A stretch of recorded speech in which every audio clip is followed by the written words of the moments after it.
마다들의 분노라는 제목으로 말씀을 전하도록 하겠습니다. 우리 누가복음 15장만큼 복음을 선명하게 보여주는 것이 또 없는 것 같아요. 그래서 이 본문으로 많은 설교가 나왔습니다. 우리는 오늘 읽은 사실 부분 읽었지만 원래는 11절부터 읽어야 되는데요. 탕자의 비유로 많이 알고 있습니다. 그러나 우리가 고대 근동 지방의 문화를 잘 알고 이 이야기를 읽어보면 이 비유의 초점은 아들이 아니라 아버지라는 것을 알게 됩니다. 아버지의 모습, 아버지의 반응이 굉장히 충격적이에요.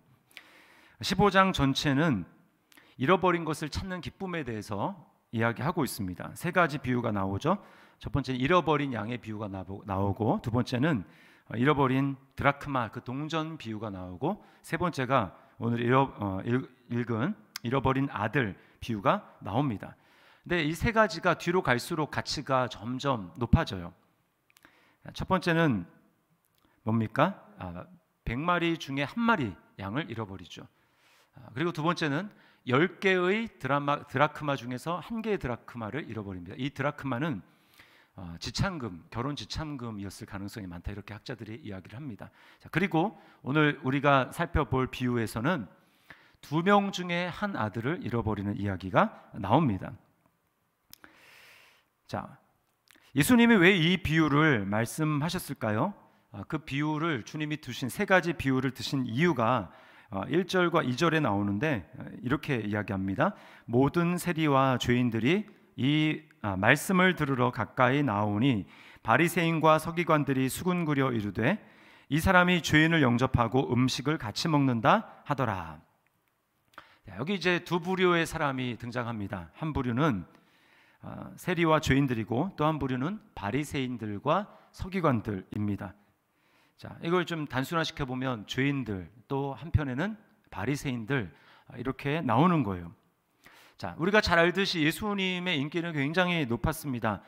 말을 할 뿐만 아니라 그 말씀하신 대로 사람들의 병을 고치고 귀신을 쫓아내기 때문에 엄청난 소문이 퍼졌고, 그리고 예수님이 해석하는 율법과 구약을 해석하는 것이 서기관과 바리새인들과 달랐기 때문에 사람들은 예수님의 해석을 굉장히 신선하게 받아들였어요. 다르게 생각하기 시작했습니다. 그러다 보니까 서기관들이, 바리새인들이 싫어했어요. 이 죄인들에 대한 태도도 마찬가지입니다.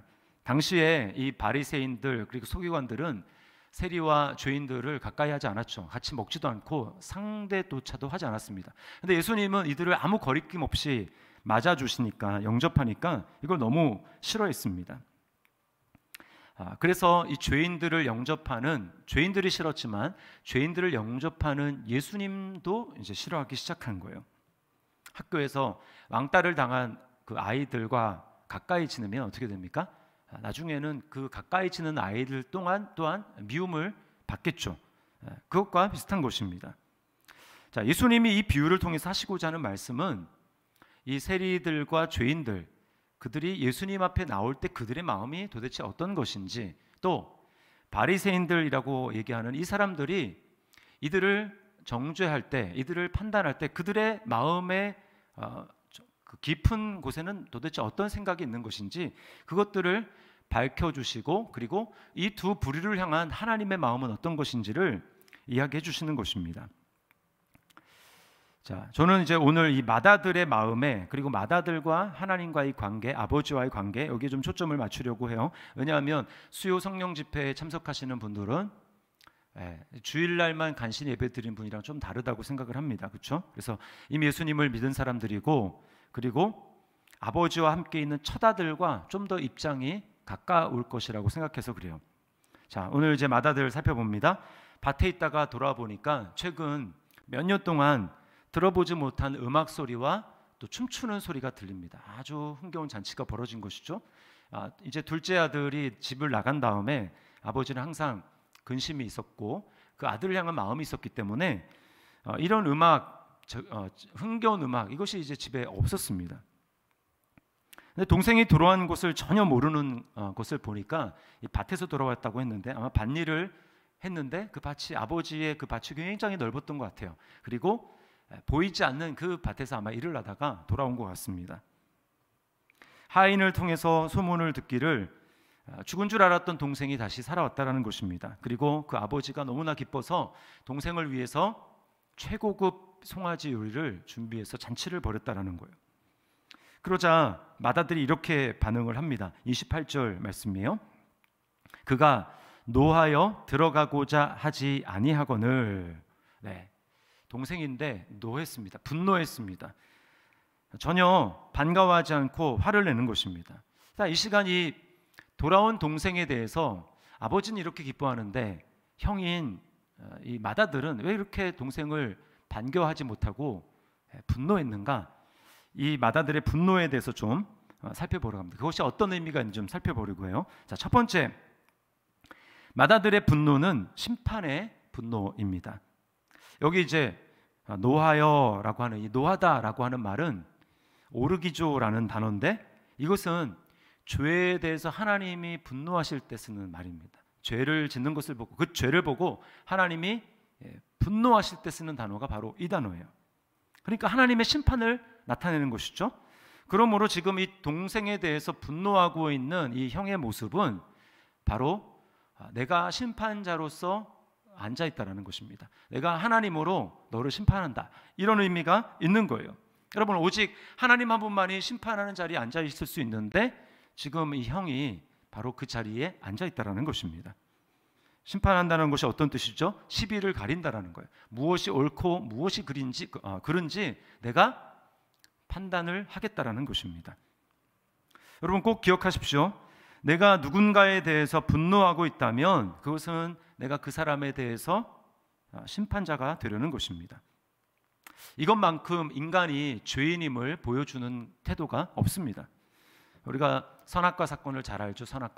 선악을 알게 하는 나무의 열매, 그것을 하나님이 먹지 말라고 하는 이유, 여러 가지가 있지만 그 중에 하나는 바로 이것입니다. 너는 피조물이다. 따라서 너가 선과 악을 최종적으로 결정할 권한이 너에게는 없다. 옳고 그름을 판단하는 심판자가 너는 절대 되지 말아라. 될 수도 없고 되어서도 안 된다라고 말씀하는 것입니다. 여러분, 인간에게는 심판할 수 있는 능력이 없습니다. 그래서 그런 능력이 없는데 심판하고자 할 때 심각한 결과가 우리에게 초래되는 거예요. 여러분, 심판을 제대로 하기 위해서 필요한 조건이 뭘까요? 어떤 상황을 정확하게 내가 심판을 내리기 위해서 우리에게 있어야 될 요건은 뭘까요? 그것은 모든 것을 완벽하게 아는 지식입니다. 이걸 신학적인 용어로 전지라고 합니다. 전지, 모든 것을 완벽하게 안다라고 하는 거예요. 전지성. 하나님만 모든 것을 완벽하게 아세요. 반면에 우리 인간이 알고 있는 지식은 어떻습니까? 상당히 많은 것을 알고 있는 것 같지만 되게 부분적이에요. 한 분야의 박사를 받았다고 해보세요. 그럼 그 박사가 되었다고 그 분야의 모든 것을 압니까? 그렇지 않습니다. 부분적으로 아는 인간이 재판관이 되어서 심판을 하다 보니까 세상의 법정에서는 굉장히 억울한 사람들이 양산되고 있습니다. 법원의 상징, 그 표시가 여러분 뭔지 아십니까? 이게 저울인데, 천칭이라고 하죠. 저울. 그 저울이 딱 정확하게 균형을 맞추고 있는 게 그 법원의 상징이에요. 그러나 실상을 보면은 이렇게 정확하게 균형이 맞지 않습니다. 반드시 한쪽으로 내려가게 돼 있어요. 자, 변호사를 보십시오. 항상 모든 변호사가 다 그런 것은 아니지만 돈을 받고 의뢰인들을 어떻게 해서든지 죄가 없도록 하는 것이 변호사의 일입니다. 반대로 검사는 어떻습니까? 어떻게든 그 사람에게 죄가 있다라는 것을 밝히려고 하는 것이 검사죠. 검사 측입니다. 자, 그런데 재판관은 변호사 측이나 검사 측에서 제시하는 증거에 대해서 다 알지 못해요. 이것을 증거로 제출합니다 라고 하면 그냥 보여지는 그것을 전부인 것으로 알 수밖에 없습니다. 그래서 판단을 하는 거예요. 그것을 가지고 심판을 하는데 여러분, 그게 사건의 전말을 다 포함합니까? 그리고 보이지 않는 부분까지도 다 알고 그렇게 재판하는 것입니까? 아니죠. 인간은 그럴 수가 없습니다. 여러분 중에 이제 뭐 추리 소설이나 뭐 이제 그런 범죄 사건들을 이제 이렇게 심리하는 그런 영화들을 좋아하시는지 모르겠는데, 그런 영화를 볼 때 우리는 사건의 전개 과정에서 나름대로 추리를 합니다. 증거 나와 있는 그 증거들을 보면서 저 사람이 범인인 것 같아. 아니, 저 사람이 범인인 것 같아. 나름대로 추리를 하죠. 그런데 여러분은 잘 맞히는지 모르겠는데 저 같은 경우는 이렇게 다 저 사람이 범인일 거라고 생각했는데 끝에 가서 항상 반전이 있더라고요. 반전이 있어서 내가 가진 모은 이 데이터를 가지고 저 사람이 범인이야 라고 했는데 뒤집히는 거예요. 제가 알지 못했던 증거가 나와가지고 전혀 다른 인물이 범인이 되는 것을 보게 됩니다. 여러분, 그걸 뭘 보여줍니까? 우리의 지식이 너무나 제한적이라는 것입니다. 그 지식을 가지고 판단을 내리고 재판을 하는데 그게 안 맞는다라는 것이죠. 그러므로 우리는 심판할 자격이 없다라는 것입니다. 우리는 분노할 자격이 없다라는 거예요. 자, 두 번째입니다. 마다들의 분노는 자기가 자격이 있다고 생각하기 때문입니다. 자격이 있다. 자, 마다들이 아버지께 하는 말을 잘 보세요. 29절 말씀입니다. 아버지께 대답하여 이르되 내가 여러 해 아버지를 섬겨 명을 어김이 없거늘 내게는 염소 새끼라도 주어 나와 내 벗으로 즐기게 하신 일이 없더니. 여러분, 태도가 어떻습니까? 굉장히 당당하죠. 엄청 당당합니다. 나는 옳다, 나는 이렇게 행동할 자격이 충분하다라고 하는 게 그 태도에서, 어조에서 뿜어져 나옵니다. 여러분, 이렇게 자신의 의, 자신의 자격이 있음, 자기의 의를 내세우는 사람은 반드시 하나님과의 관계가 잘못되어 있다는 것을 알아야 합니다. 자, 여기 명을 어김이 없거늘 라고 할 때 이 명이라는 단어는 성경의 계명, 율법이라고 나타내는 그 단어입니다. 자, 아버지와 아들의 관계를 여러분 한 단어로 설명하는데 어떻게 명령 그리고 복종, 이 관계로만 설명을 할 수 있겠어요? 지금 아들이 아버지와의 관계 속에서 이해하고 있는 단어는 매우 삭막하고 무서운 단어인 것입니다. 이제 남자분들, 우리 교육자들을 포함해서 몇 분 앉아 계시는데, 여러분, 이 명령과 복종으로 이루어지는 그런 그 사회, 가장 단편적인 사회가 어디입니까? 군대죠, 군대. 제가 군대 가가지고 외워야 될 것이 이제 많이 있지 않습니까? 그 중에 우리의 결인가? 복무신조라는 게 있어요. 복무신조. 혹시 지금도 외우고 계시는 분이 있는지 모르겠는데, 그 중에 하나가 이것입니다. 우리는 법규를 준수하고 상관의 명령에 절대 복종한다, 이런 말이 있어요. 상관의 명령에 절대 복종한다. 이게 이제 군대를 상징하는 것입니다. 만약에 상관이 적절한 명령을 내렸음에도 불구하고 거기에 불복종한다, 어떻게 될까요? 군 형법에 의해 가지고 그 사람은 처벌을 받게 되어 있어요. 그러다 보니까 상관에 대해서는 항상 이 긴장이 있습니다. 긴장이 있어요. 편하지 않아요. 자유시간에도 나는 우리 상관이 너무 좋아서 나는 상관과 보내고 싶습니다, 이런 사람은 좀 이상한 사람이라고 할 수 있습니다. 전혀 이제 그러고 싶지 않아요. 떨어져 있고 싶어하고 간섭을 받고 싶어하지 않는다라는 것입니다. 그런데 지금 안타깝게도 이 첫째 아들은 아버지와의 그런 관계가 있다라는 거예요. 아버지를 가까이 하고 싶어하지 않습니다. 어떻게든 아버지와 떨어져 있고 싶어하는 거예요. 한 번도 아버지를 진짜 아버지라고 친근하게 대한 적이 없고 아버지를 사랑의 대상으로 친근하게 여겨본 적이 없는 것입니다. 그래서 여기 내가 여러 해 동안 아버지를 섬겨라고 할 때 이 섬긴다라고 하는 단어가 어떤 뜻이냐? 종노릇을 하다라고 하는 단어예요. 종노릇을 하다. 여기서 나온 단어가 종이라는, 이 둘로스라는 단어가 바로 여기서 나온 거예요. 아버지를 어떻게 섬겼습니까? 종으로서 주인을 대하듯이 그렇게 섬겼다라는 거예요. 종이 주인을 대할 때 어떻습니까? 무섭죠. 두렵습니다. 내가 실수를 하거나 잘못하면 언제든지 채찍이 날아올 수 있고 언제든지 해고가 되어서 먹고 살 길이 막막하게 되는 그런 일이 벌어질 수 있는 것입니다. 그러니까 항상 긴장해야 되는 거예요. 외적인 신분으로는 아들이었을지 모르지만 여러분, 이 아들은 아버지와 한 번도 편하게, 아버지를 사랑하고 아버지와 친근하게 대한 적이 없는 거예요. 여러분, 얼마나 안타깝습니다. 얼마나 비극입니까? 아버지도 정말 아들과 그런 관계를 원했을까요? 항상 아버지를 보면 깍듯하게 예의를 차려야 되고, 그리고 나한테 항상 복종해야 되고, 그러기를 아버지도 정말 바랬을까요? 물론 순종하는 아들을 싫어하는 아버지가 없죠. 그러나 중요한 것은 아버지는 아들과 마음을 나누기를 원했습니다. 아들이 아버지를 사랑하기를 바랬고 친밀한 교제를 나누기를 바랬습니다. 그러나 아들은 아버지에게 그렇게 하지 못했어요. 여러분, 하나님이 이스라엘 백성들에게 율법을 주신 이유가 뭘까요? 예수님이 그것을 잘 해석해 주셨죠. 그리고 구약에도 나왔습니다. 한마디로 얘기하면 마음을 다해서 나를 좀 사랑했으면 좋겠다. 율법에 나타나 있는 그 이면에 있는 너희를 향한 나의 마음을 너희가 좀 알아주기를 원하고, 그래서 나를 무서워하는 것이 아니라 나를 전심으로 사랑하는 나와 친밀한 관계를 맺었으면 좋겠다라고 한 것이 하나님이 율법을 주신 이유였어요. 그러나 이스라엘 백성들은 어땠습니까? 그들은 하나님을 사랑하지 않았습니다. 그들은 율법을 지킴으로써 스스로 자격을 획득하려고 했어요. 내가 자격이 있다는 것을 증명하고자 했습니다. 그리고 그렇게 얻은 자격으로 어떻게 합니까? 하나님과 거래를 하는 거예요. 거래. 여러분, 거래는 주인과 종 간의 관계에서 고용인과 피고용인 사이에서 하는 것이 바로 거래입니다. 당신과 나는 일주일에 몇 시간, 한 시간에 얼마의 돈을 주고받는 그 거래로 우리가 계약한다라고 하는 게 거래죠.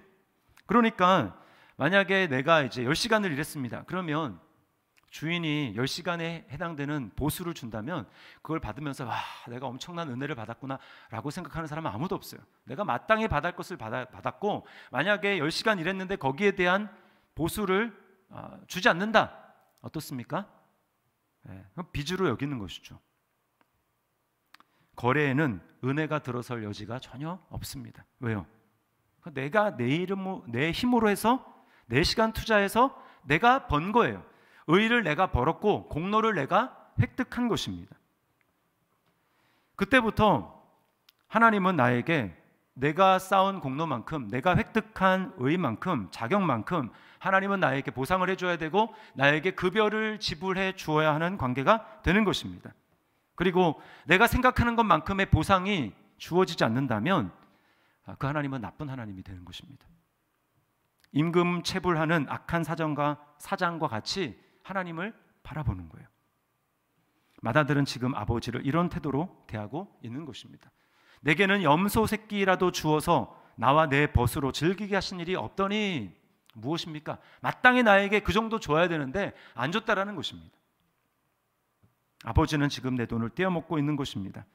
그러니까 그 아버지가 미운 거예요. 혹시 하나님과의 관계에 있어서 여러분 어떤 이러이러한 부분에 있어서 하나님 나에게 충분히 은혜를 주지 않았어, 하나님은 충분히 나에게 이렇게 해주지 않으셨어 라고 하면서 하나님에 대해서 섭섭하게 생각하고 하나님에 대해서 화가 나고 하나님에 대해서 뭔가 원망하는 마음이 있다면 여러분은 지금 첫째 아들과 똑같은 마음으로 그 하나님을 대하고 있는 것입니다. 하나님을 아버지가 아니라 하나님을 거래할 수 있는 주인과 종의 관계로 바라보고 있는 거예요. 그 하나님을 완전히 오해하고 있는 것입니다. 여러분, 하나님의 마음을 알지 못하고 하나님을 사랑하지 않는 사람은 스스로는 나는 율법을 지켰다, 나는 명을 어긴 적이 없다라고 말할지 모르지만 실제로는 심각하게 하나님의 명령을 어기고 있다는 것을 알아야 합니다. 제가 11조를 예로 들어볼게요. 마태복음 23장 23절에 예수님이 이렇게 말씀합니다. 화 있을진저 외식하는 서기관들과 바리새인들이여, 너희가 박하와 회항과 근체의 11조는 드리되 율법의 더 중한 바 정의와 긍휼과 믿음은 버렸도다. 그러나 이것도 행하고 저것도 버리지 말아야 할지니라. 자, 보세요. 예수님은 지금 바리새인들이 하나님께 드리는 11조의 예를 들면서, 자, 너희가 이렇게 작은 것까지도 빠뜨리지 않고 11조를 꼬박꼬박 드리는데 두 가지가 있다라는 거예요. 너희가 그 한 면은 잘했지만 더 중요한 게 있다. 더 중요한 거, 율법의 정신, 의와 인과신, 이것은 너희가 버렸다. 즉 이것은 너희가 지키지 않았다. 주님이 뭐라고 말씀합니까? 이것도 버리지 말고 저것도 행하야 할지니라. 두 가지 다 지켜야 율법을 지켰다라고 하는 것입니다. 그러나 유대인들은 그렇게 하지 않았어요. 내가 겉모습만 다 지키면 지켰다라고 생각한 것입니다. 그러나 정작 하나님의 마음은 하나님을 사랑하기를 바라는 거예요. 여러분, 지금 맏아들은 굉장한 착각 속에 있습니다. 아버지의 명을 어기고 심각하게 어기고 있으면서도 나는 여러 해 동안 아버지의 명을 어긴 적이 한 번도 없다라고 지금 착각하고 있는 거예요. 여러분, 지금 맏아들이 만약에 정말 아버지의 명령을 지킨다면 어떻게 행동해야 옳습니까? 지금 아버지가 원하는 게 무엇입니까? 지금 동생이 돌아왔으니까 그 동생을 따뜻하게 맞아주고 잔칫집 안으로 들어오는 것, 그것이 아버지의 가장 원하는 마음의 소원이죠. 그러나 지금 아버지 원하는 것과 전혀 정반대로 행동하고 있는 맏아들의 모습, 화를 내면서 잔치집으로 들어가지 않은 것입니다. 정면으로 아버지의 명을 거역하고 있으면서도 자기는 아버지의 명을 지키고 있다고 착각하고 있는 거예요. 여러분, 자기 의를 내려놓지 않는 사람은 절대로 천국의 기쁨을 맛볼 수가 없습니다. 천국에 들어갈 수 없습니다. 천국은 어떤 곳입니까? 나는 천국에 들어갈 만한 일을 전혀 하지 않았습니다. 나는 그럴 자격이 전혀 없습니다. 라고 진짜로 고백하는 사람들이 들어가는 곳이 바로 천국입니다. 둘째 아들의 고백을 보실까요? 둘째 아들이 어떻게 이 아버지 집에 들어갔습니까? 21절 보세요. 우리 같이 한번 읽어보겠습니다. 시작. 아들이 이르되 아버지, 내가 하늘과 아버지께 죄를 지었사오니 지금부터는 아버지의 아들이라 일컬음을 감당하지 못하겠나이다 하나. 자기는 아들로 아버지 집에 들어갈 자격이 없다는 것입니다. 자기는 그런 일을 한 적이 한 번도 없다라는 거예요. 나는 자격이 전혀 없습니다 라고 고백하니까 어떻게 됩니까? 결국은 아버지 집에 들어가는 거예요. 은혜는 자격 없다고 고백하는 자에게만 주어지는 것이 바로 은혜입니다. 다윗이 이걸 잘 알았어요. 그래서 로마서 4장 6절 8절 말씀 잘 보세요. 제가 읽어드리겠습니다. 일한 것이 없이 하나님께 의로 여기심을 받는 사람의 복에 대하여 다윗이 말한 바 불법이 사함을 받고 죄가 가려짐을 받는 사람은 복이 있고 주께서 그 죄를 인정하지 아니하실 사람은 복이 있도다 함과 같으니라. 아멘. 네. 일하지 않았는데도 뭐라고 얘기합니까? 의로 여기심을 받는 사람의 복. 그러니까 여러분, 그 사람의 기쁨이 있는 거죠. 나는 정말 일을 하지 않았는데도 내가 감당할 수 없는 그 은혜를 주시니까 기쁜 것입니다. 마땅히 내가 한 일에 대해서 보상받는 거, 그게 무슨 기쁜 일입니까? 우리는 어떤 사람들입니까? 내가 그런 일을 전혀 하지 않았음에도 불구하고, 내가 자격이 전혀 없음에도 불구하고 하나님이 우리를 은혜로 의롭다 여겨주시고 우리에게 아버지 집에 들어올 수 있는 놀라운 특권을 받은 사람들이 바로 예수님을 믿은 저와 여러분입니다. 여러분, 그러니까 은혜죠. 어떻게 이 일이 가능합니까? 그것은 바로 그리스도 안에 나타난 아버지의 사랑 때문에 그렇습니다. 제가 이 말씀을 묵상하면서 제 마음에 감동이 되었던 구절이 28절인데 우리 28절 다시 한번 읽어보겠습니다. 시작. 그가 노하여 들어가고자 하지 아니하거늘 아버지가 나와서 권한대. 아버지가 나와서 권한대. 처음엔 제목을 이걸로 하려고 했어요. 아버지가 나와서 권한대. 이게 완전히 예상을 뒤엎는 반응이기 때문에 그렇습니다. 여러분, 맏아들이 지금 화가 나서 안 들어가고 있는 사실은 아버지에게는 매우 불경한 행동입니다.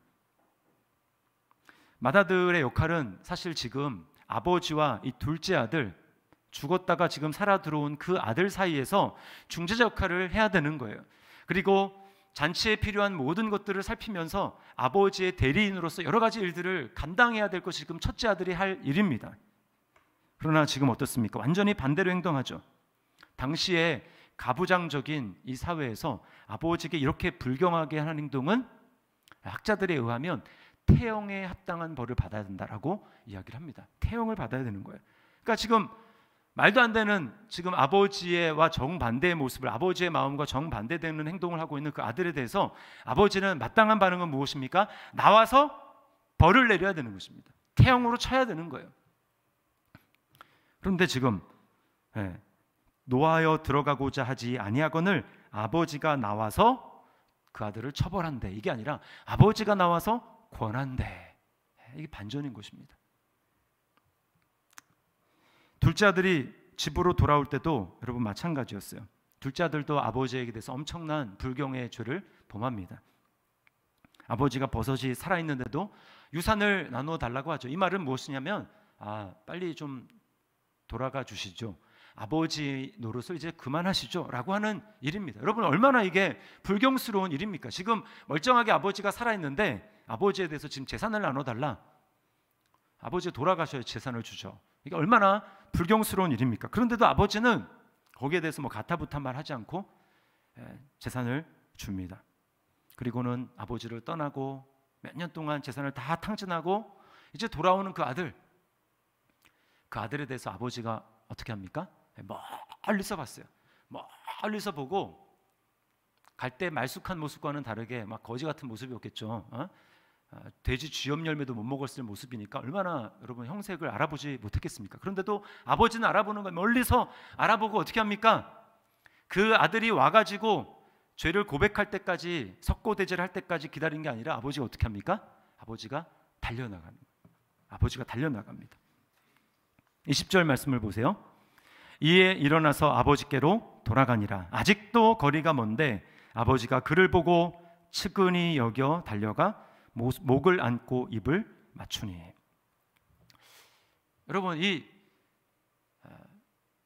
그 둘째 아들이 돌아오는 그 모습에서 아버지가 달려오는, 집 밖으로 나와서 달려오는 모습, 그리고 오늘 화가 나가지고 둘째 아들이 그 맏아들이 아버지 잔치집 안으로 들어오기를 싫어해서 밖에서 지금 버팅기고 있는 그 첫째 아들을 보고 화낼 만도 한데 아버지가 나와서 달래는 모습에서 여러분, 우리가 뭘 발견합니까?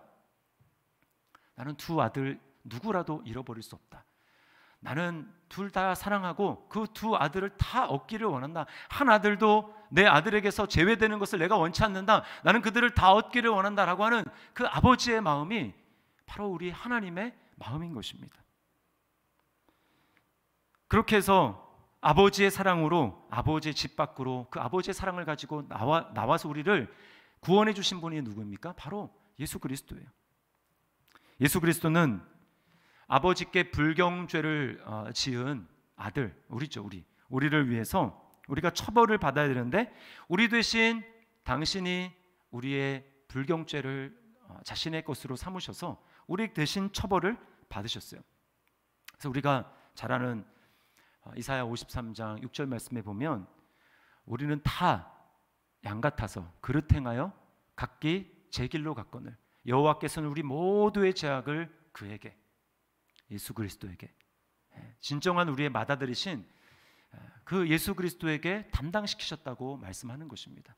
여러분, 그 예수님이 우리를 바라보면서 나와서 우리를 심판하신 것이 아니라 우리에게 오셔서 우리를 용서하시고 우리가 처벌받아야 될 그 처벌을 주님이 대신 받으셨기 때문에 우리가 아버지의 집으로 들어갈 수 있는 거예요. 아버지가 우리를 너가 일을 하지 않아도 나는 너를 의롭다 여긴다 라고 말씀하시면서 우리를 받아주시고 용납할 수 있게 된 것입니다. 그래서 우리가 아버지와의 교제가 회복이 된 거예요. 히브리서 4장 16절 말씀 우리 함께 읽어보겠습니다. 시작. 그러므로 우리는 긍휼하심을 받고 때를 따라 돕는 은혜를 얻기 위하여 은혜의 보좌 앞에 담대히 나아갈 것이니라. 아멘. 아버지가 나와서 권한대. 여러분, 감동이 되지 않습니까? 아버지가 나와서 권한대. 여러분, 우리가 정말 이 은혜를 내가 자격 없는데도 받았다라는 것을 우리가 정말 고백하고 믿는다면 우리는 어떻게 살아야 할까요? 많은 것이 있겠지만 특별히 우리는 형제 자매와의 관계에 있어서 또 우리가 대하는 모든 사람들에 대해서 분노하지 말아야 합니다. 도리어 그들을 불쌍히 여겨주고 긍휼히 여겨주어야 합니다. 왜요? 주님이 우리를 그렇게 여겨주시고 주님이 우리를 그렇게 여겨주셨기 때문에 우리가 구원받았다라는 사실을 우리가 알고 믿기 때문에 우리 또한 그렇게 하는 것입니다. 내가 그 은혜를 받았기 때문에 나도 당신에게 그렇게 합니다 라고 하는 것이죠. 그래서 에베소서 4장 32절에 바울 사도는 예수님의 은혜를 받은 사람의 마땅한 바에 대해서 이렇게 얘기합니다. 서로 친절하게 하며 불쌍히 여기며 서로 용서하기를 하나님이 그리스도 안에서 너희를 용서하심과 같이 하라. 혹시 공동체 안에서 또는 누군가에 대해서 분노하고 있습니까? 판단하고 있습니까? 그 말은 나도 모르게 내가 심판자의 자리에 앉아 있다라는 것을 보여주는 것입니다. 내가 자격 있고 나는 의롭고 나는 그럴 자격이 충분하다라고 생각하는 것입니다.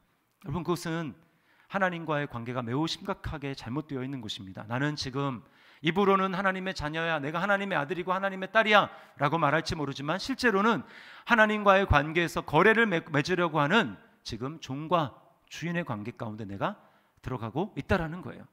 아닙니다. 잘못되었습니다. 하나님과 거래하려고 하는 태도에서는 여러분, 은혜에서 점점 멀어지고 하나님에게서 점점 멀어지고 있다라는 것입니다. 그런 태도는 천국에 전혀 합당한 태도가 아닙니다. 우리는 오직 예수 그리스도가 우리를 위해서 아버지의 대신 처벌을 받으시고 우리를 위해서 나와서 우리를 처벌하신 것이 아니라 그 아버지의 사랑을 가지고 천국 집, 아버지의 집에서 나오셔서 우리를 위해서 영접하여 주시고 우리 대신 처벌을 받으심으로 우리가 아버지 집에 들어가게 됐다는 사실을 기억하고 우리가 다른 사람을 바라보면서 분노하는 것이 아니라 불쌍히 여기고 긍휼히 여기며 용서해 주는 그런 사람이 되어야 할 것입니다. 이것이 정말 은혜를 아는 사람의 태도인 거예요. 오늘 마다들의 분노를 보면서 혹시 나에게는 그런 마음이 있지 않는가 라는 것을 살피면서 우리가 사람에 대해서, 공동체 안에 있는 형제 자매들에게 대해서 긍휼히 여기고 용서하는 저와 여러분의 삶이 될 수 있기를 주님의 이름으로 축원합니다. 우리 말씀을 기억하면서 이 시간 찬양했으면 좋겠습니다.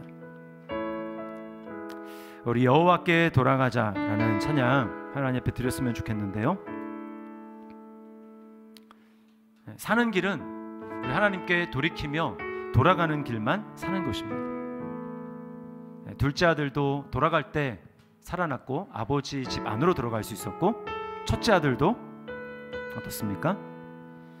아버지가 나와서 권면하고 들어가지 안 들어갔는지 그것은 그가 결정할 몫이지만 들어가야 사는 것입니다. 아버지께로 돌아와야 사는 것입니다. 이 시간 두 아들 모두를 잃지 않기 위해서 그 집에서 뛰쳐나오시고 나와서 달래주시는, 권면하시는 그 아버지의 사랑을 기억하면서 우리 시간 하나님 앞에 결단하며 고백하며 나가겠습니다.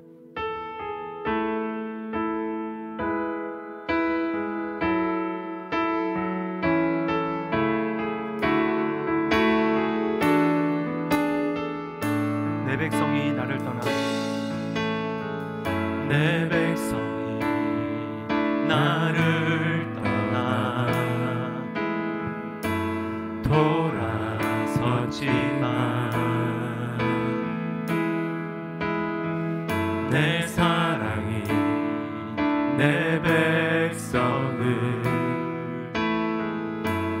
포기 못하니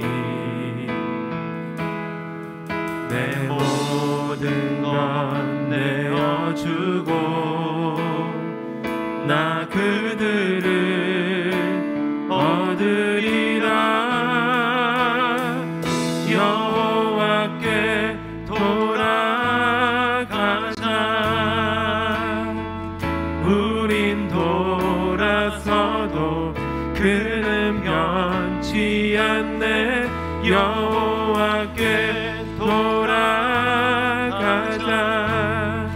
우린 넘어져도 그 사랑 영원하네. 처음 다시 한번 고백합니다. 내 백성이 나를 떠나, 내 백성이 나를 떠나 돌아섰지만 내 사랑이 내 백성을 포기 못하니 내 모든 것 내어주고 나 그들을 얻으리라.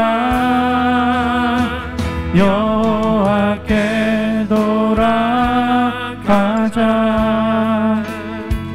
우린 돌아서도 그는 변치 않네.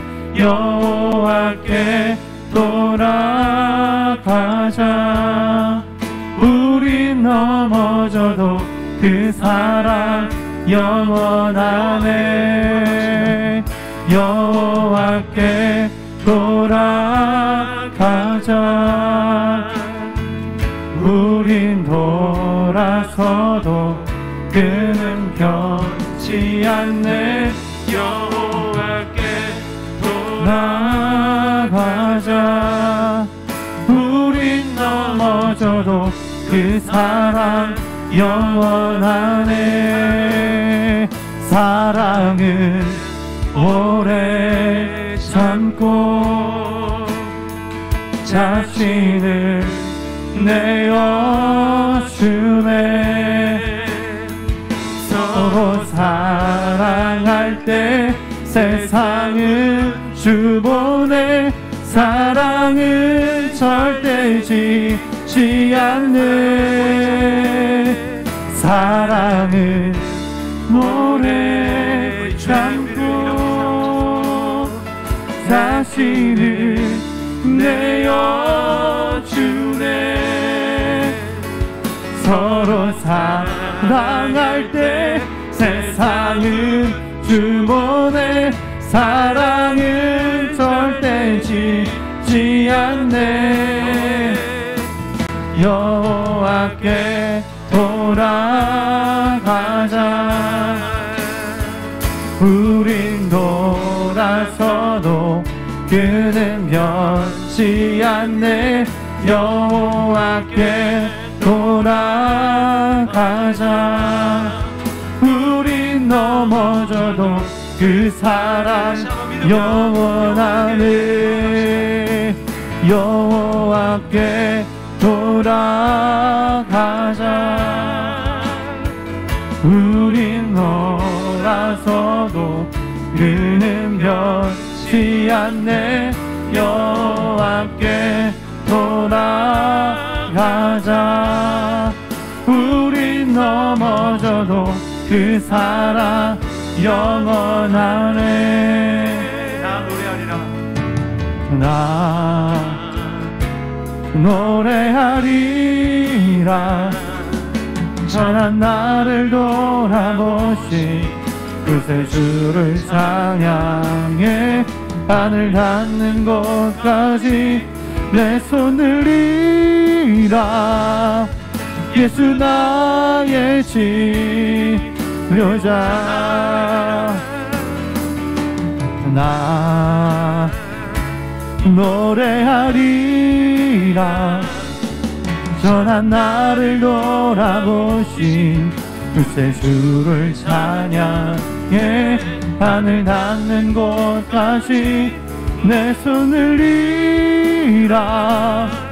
예수 나의 치료자. 예수 나의 좋은 치료자.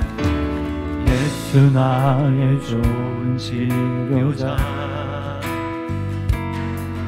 그의 눈이 먼 곳은 나의 슬픔과 고통.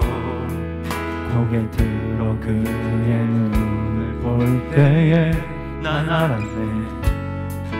예수 나의 좋은 치료자. 예수 나의 좋은 치료자. 예수 나의 좋은 치료자. 그의 손길이 가는 곳은 나의 상처와 아픔. 영원히 흐를 것 같았던 눈물 다 멈췄네. 예수 나의 다시 한번 고백합니다. 치료자. 주님이 나의 좋은 치료자 되십니다. 예수 나의 좋은 치료자. 그의 눈이 머는 곳은 나의 슬픔과 고통. 고개를 들어 그의 눈을 볼 때에 난 알았네. 예수 나의 좋은 치료자. 아멘. 예수 나의 좋은 치료자.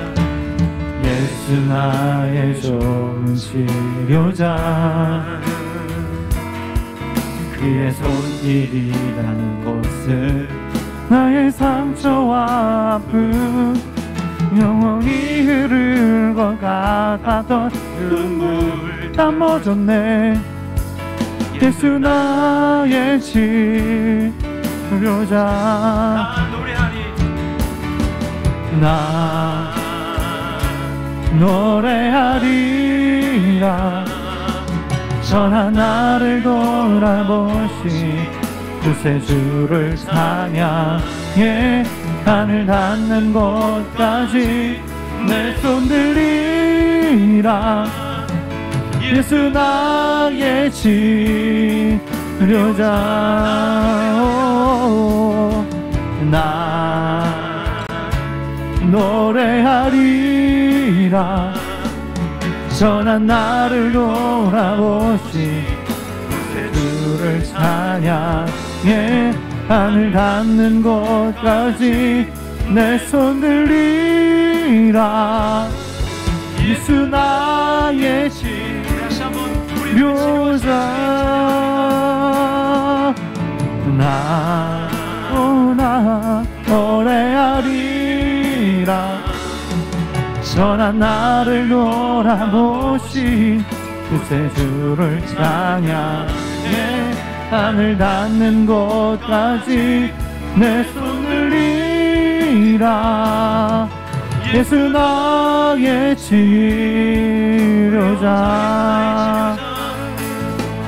예수 나의 치료자. 예수 나의 치료자. 우리 시간 주님의 마음을